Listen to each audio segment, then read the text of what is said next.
안녕하십니까. 민법 정론, 법정 채권 관계, 부당이득 세 번째 강의입니다.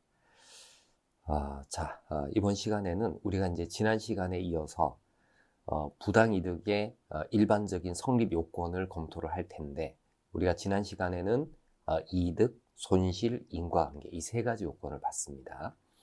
자, 부당이득의 핵심적인 요건인 법률상 원인의 흠결을 보도록 하죠. 자, 먼저 법률상 원인의 흠결이라는 말이 무슨 말이냐? 이 의미부터 한번 파악을 한번 해봅시다. 동그라미 1번의 통일설의 경우입니다. 의미를 보세요.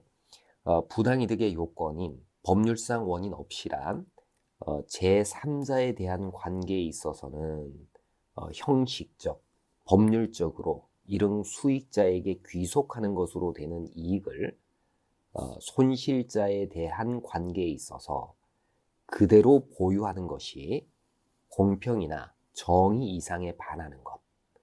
한마디로 말하면 공평하지 않은 이득, 정의의 이상에 반하는 이득. 자, 이거를 부당한 이득이다. 법률상 원인이 흠결된 이득이다. 이렇게 얘기를 합니다. 매우 추상적이죠. 그래서 이런 방식으로는 법률상 원인의 흠결이 있는지 없는지를 파악하기가 매우 어렵다. 라고 해서 비판적으로 나오는 입장이 비통일설이에요.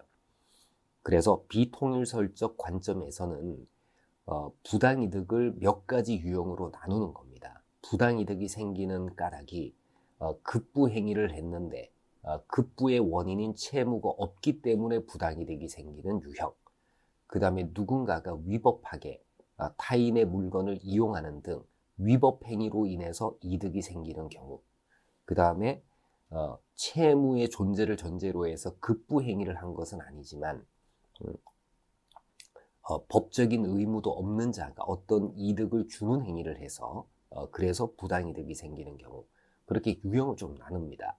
자, 첫 번째가 급부 부당이득이라는 것인데, 급부 부당이득이라는 것은 채무를 이행하는 급부 행위를 하는 거예요. 근데 알고 봤더니 그 채무가 존재하지 않습니다. 이럴 때 그 이행 행위로 인해서 이루어진 이득은 법률상 원인이 흠결된 부당한 이득이다. 이렇게 파악을 하는 부당이득을 급부 부당이득이라고 얘기를 합니다.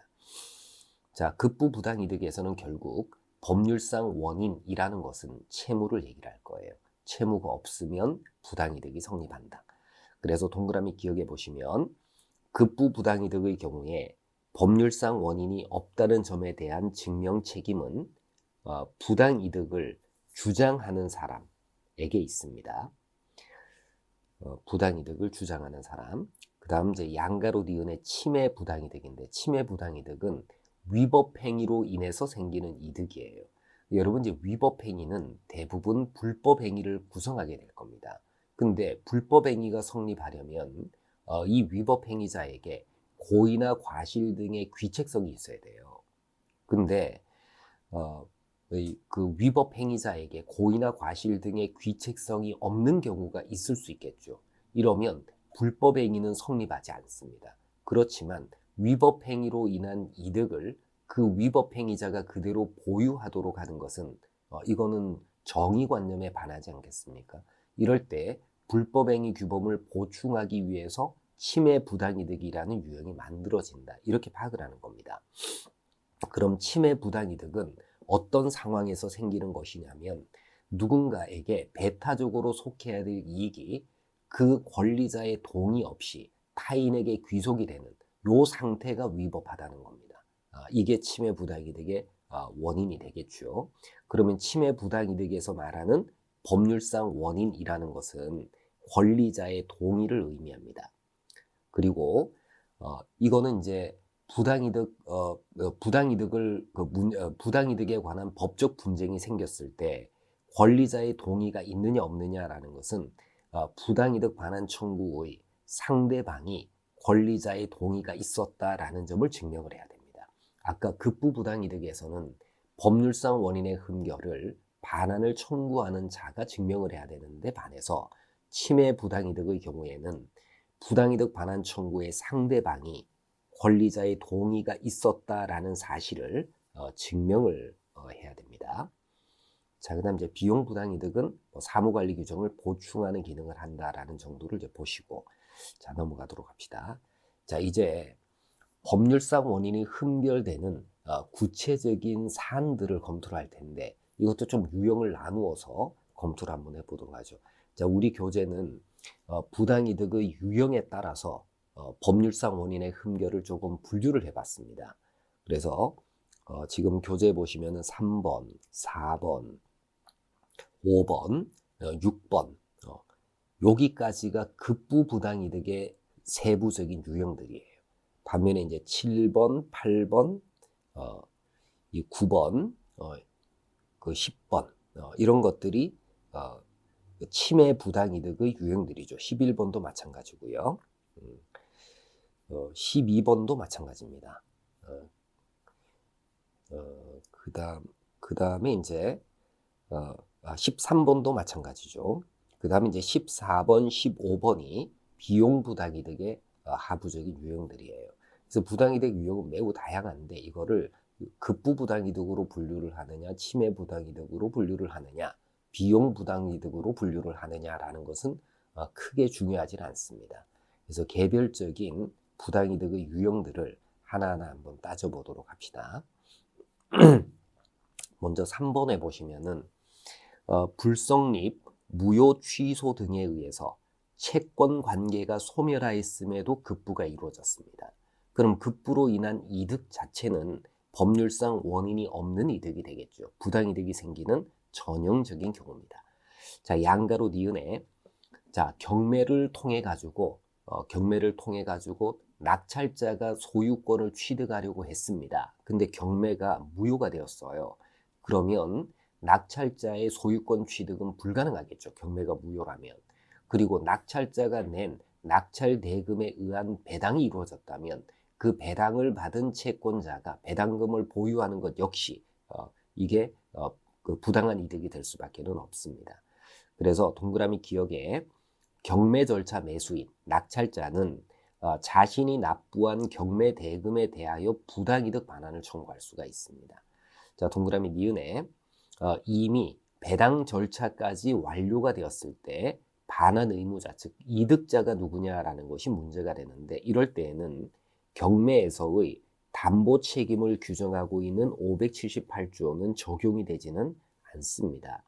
왜냐하면 경매에서의 담보 책임은 경매가 유효하게 성립했을 때를 전제로 하는 규정이기 때문에 경매가 무효라고 한다면 경매에서의 담보 책임을 규정하고 있는 578조는 적용이 되지 않아요. 그 결과 반환 의무자는 1차적으로 집행 채무자다 이렇게 가지 않는다는 겁니다. 578조에 따르면은 담보 책임에 따라서 경매가 해제되거나 대금 감액이 청구가 되었을 때 1차적인 반환 의무자는 집행 채무자가 되는데 578조는 경매가 무효일 때에는 적용이 되지는 않습니다. 그러면 낙찰자하고 그 다음에 배당받은 채권자들 사이에서 부당이득을 내용으로 하는 부당이득 반환을 내용으로 하는 채권관계가 만들어지는 거죠. 따라서 배당받은 채권자가 반환 의무를 부담하게 됩니다. 자, 그 다음에 이제 양가로 디귿의 위험 부담의 경우예요. 자, 쌍무계약의 일방 채무가 당사자 쌍방의 책임 없는 사유로 이행불능이 되어서 채권자의 반대 채무가 소멸했습니다.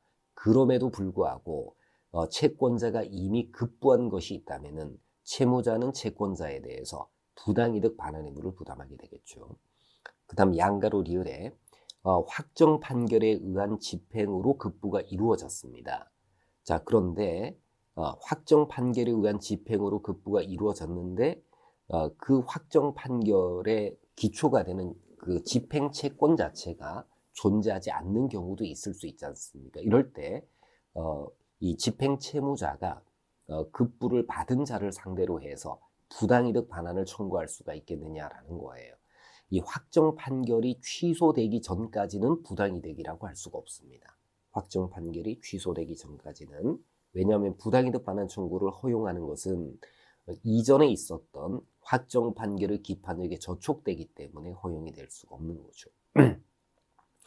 자, 그 다음 양가로 미음에 급부한 자가 급부를 전국적으로 보유할 권리를 가지지 않은 경우, 이런 경우에도 부당이득이 성립할 수가 있겠느냐라는 거예요.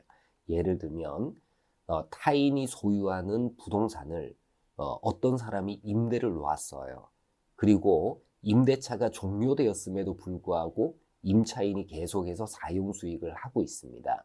이럴 때 그 물건의 소유자가 아닌 임대인이 임차인을 상대로 해서 부당이득 반환을 청구할 수가 있겠느냐라는 건데, 자, 이때 급부한 자가 급부를 전국적으로 보유할 권리를 가지지 않아도 부당이득은 성립할 수가 있습니다.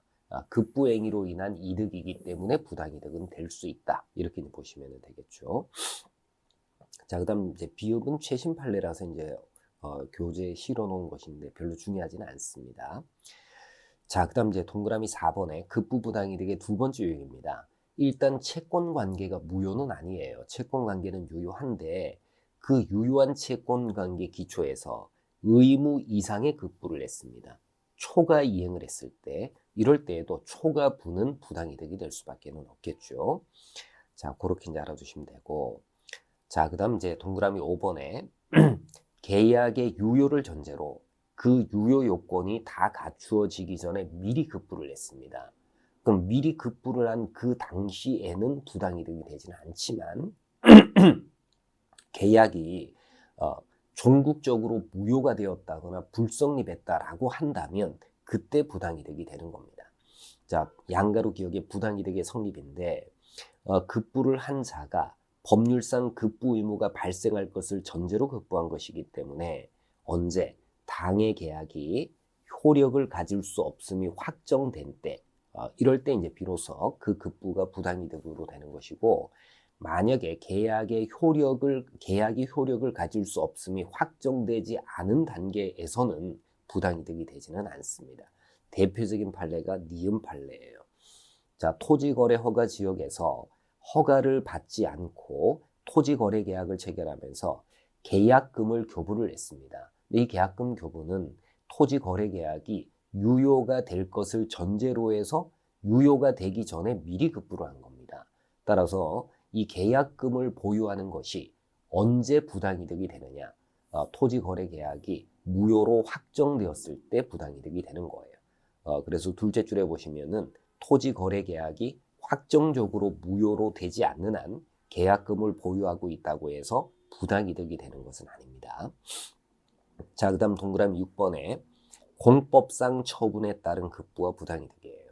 그러니까 국가가 처분 명령을 내려서 그 명령에 따라서 국민이 나라에다가 일정한 급부를 했는데 그 처분이 무효이거나 취소가 되었을 때 이럴 때 이제 부당이득이 될 수가 있는 거죠. 양가로 기억의 부당이득의 성립입니다. 공법상 처분이 불성립하거나 무효이거나 취소된 경우에 공법상 처분에 따른 급부는 부당이득으로 됩니다.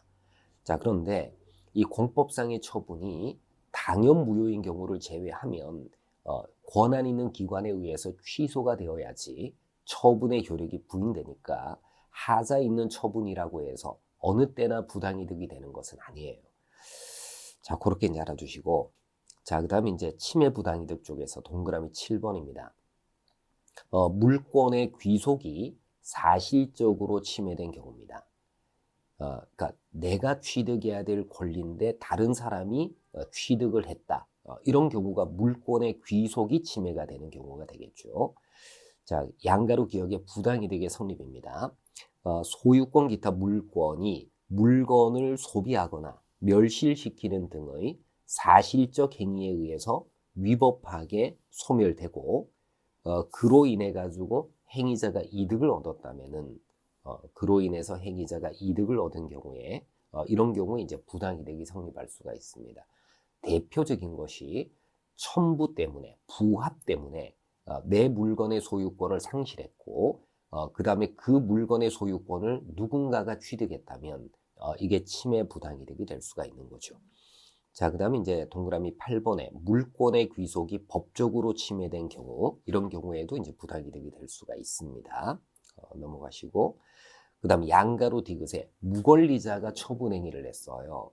이때 권리자의 권리가 침해되지는 않습니다. 다만 권리자가 무권리자 처분 행위를 인정하거나 추인하게 되면은 이때는 권리자의 권리 상실이라는 효과가 생기겠죠. 이럴 때 권리자는 무권리자가 처분의 대가로 취득한 것을 부당이득으로 반환 청구할 수가 있다. 이렇게 알아두시고, 자, 그다음에 이제 양가로 미음해 보시면은 요거 중요합니다.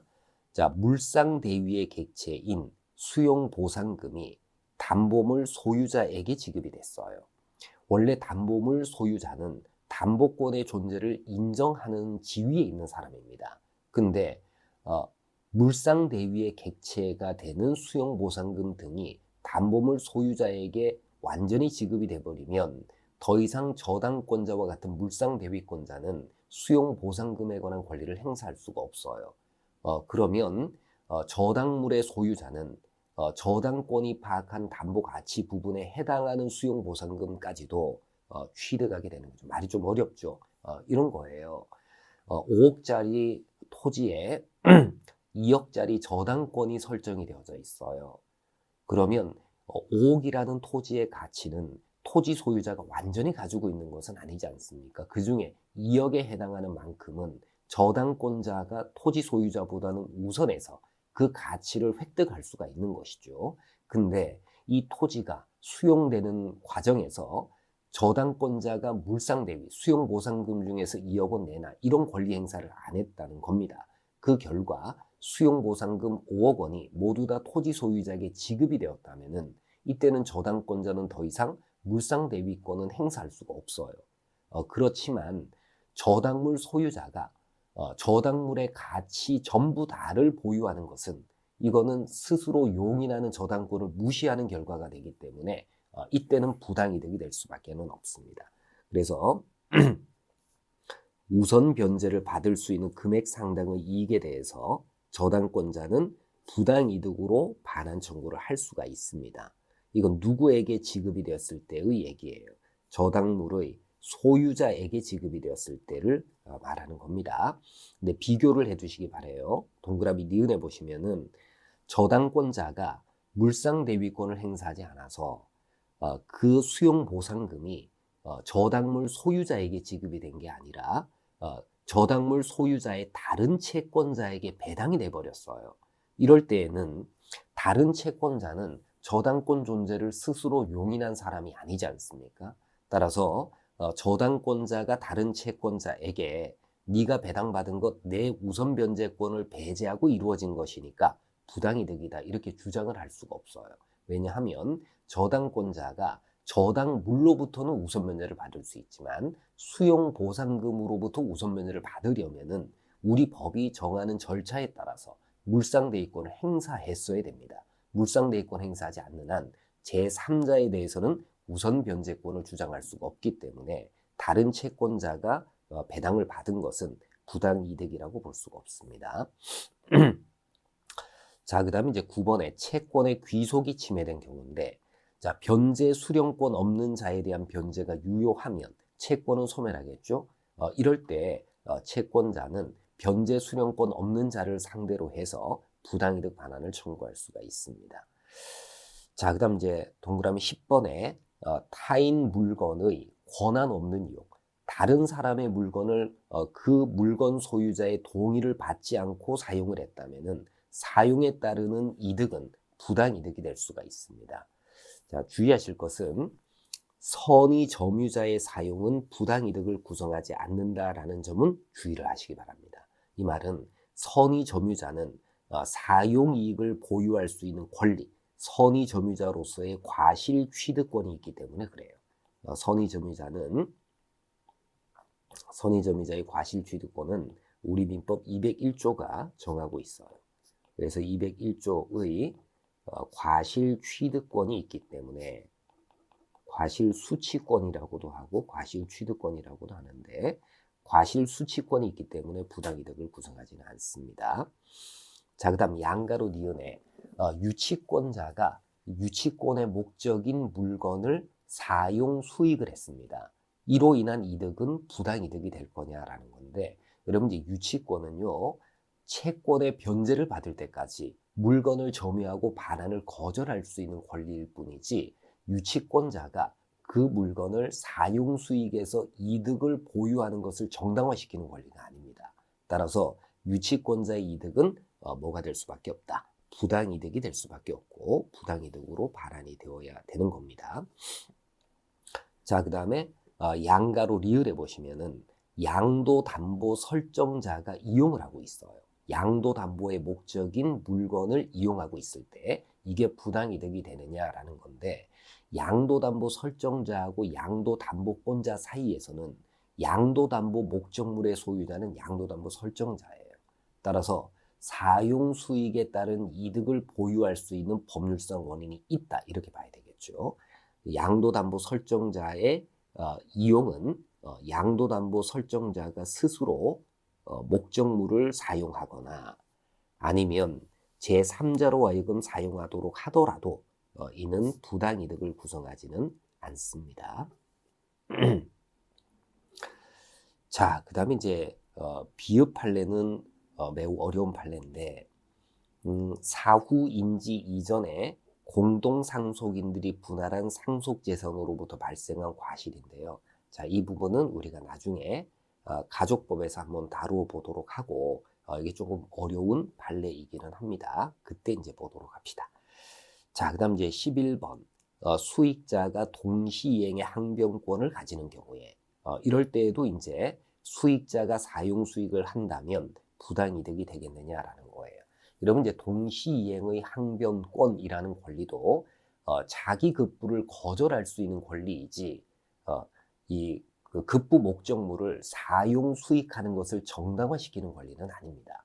그래서 동시이행 항변권을 가지고 있는 어떤 자가 상대방의 급부가 이루어지지 않았음을 이유로 해서 자신이 단순히 급부를 거절하는 데 그치지 않고 급부의 목적물을 사용 수익하고 있다면은 그 사용 수익에 따른 이득은 부당이득이 될 수밖에 없습니다.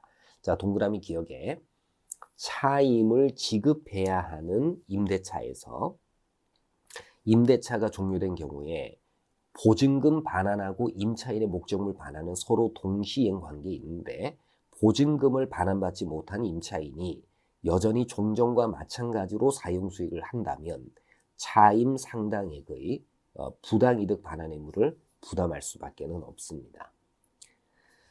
자, 근데 이제 주의하실 것은 동그라미 D급 판례예요.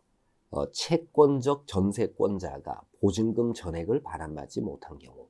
여러분, 이제 채권적 전세라는 것은 우리가 흔히 얘기하는 전세를 얘기를 합니다. 전세권 설정 등기를 하는 게 아니라 매달 지급하는 월세가 없는 특수한 임대차를 채권적 전세라고 얘기를 해요. 그럼 채권적 전세권자는 매달 지급하는 차임이 없지 않습니까? 따라서 동시이행 항변권에 기초해가지고 목적물을 사용 수익한다고 하더라도 임대인, 즉 채권적 전세 설정자에게는 손해가 있다, 이렇게 볼 수가 없어요. 그래서 채권적 전세권자가 종전과 같이 목적물을 사용 수익하는 것은 부당이득을 구성하지는 않습니다. 자, 그 다음에 이제 양가로 니은의 전세권 설정자의 경우입니다. 자, 전세권 설정자는 전세금을 반환해야 될 의무를 나중에 부담하게 됩니다. 근데 전세권 설정자가 동시이행의 항변권에 기초해서 전세금의 지급을 거절했어요. 자, 전세금이 지급되기 전까지는 전세금이라는 돈의 소유자는 전세권 설정자예요. 따라서 전세권 설정자가 전세금의 이자 상당액에 관해서 부당이득이 성립하지는 않습니다. 자, 그 다음 이제 12번에 부당배당의 경우, 이거는 매우 중요합니다.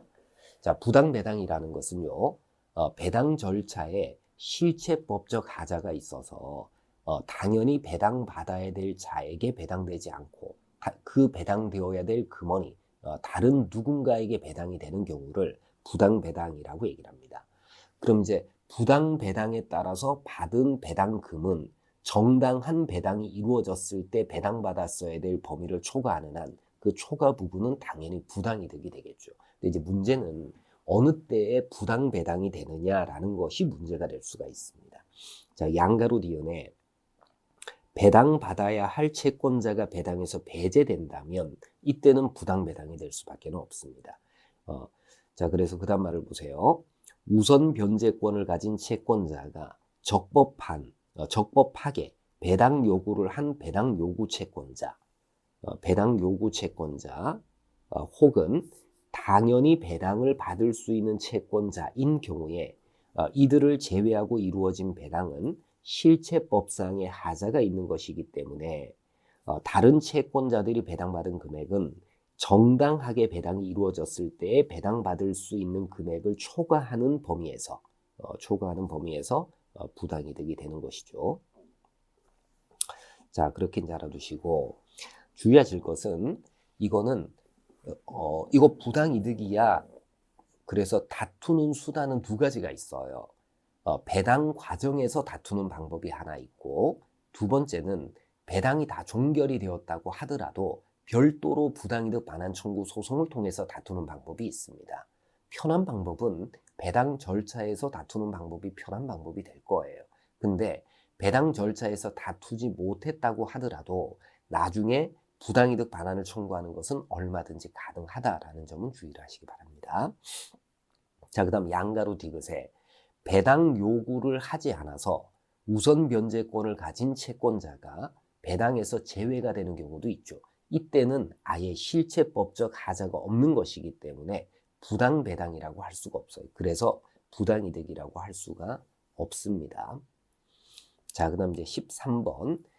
부당하게 취득한 금전을 취득한 자가 자신의 채권자의 채권 변제에 사용을 했습니다. 이럴 때 금전을 편취당한 피해자하고 채권자 사이에서 부당이득 반환 채권 관계가 발생할 수 있겠느냐라는 겁니다. 여기에 관해서 우리 판례 태도를 잘 기억을 해두시기 바래요. 자, 동그라미 니은의 판례는 법률상 원인의 흠결 여부 문제로 파악을 하는데 이 횡령한 금전이 그대로 채권자에게 변제로 교부가 된 경우, 자, 이때 피해자의 손실과 채권자 이득 사이에는 인과관계는 인정이 됩니다. 그러나 변제를 수령한 채권자가 횡령한 금전에 의한 변제임을 알았거나 중대한 과실로 알지 못한 때에는 이때는 법률상 원인의 흠결을 인정해서 부당이득이 성립한다 이렇게 봅니다.